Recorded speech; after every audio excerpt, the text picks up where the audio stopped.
the drive chain needs to be removed, you will first need to locate the split link and position it as shown where it can be worked on easily.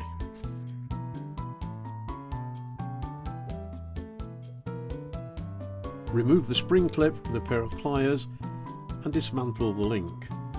Push the link out and remove the chain from the drive sprocket.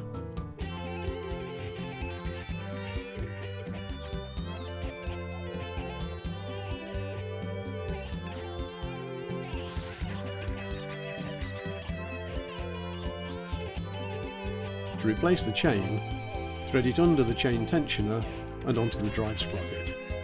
Refit the link and spring clip.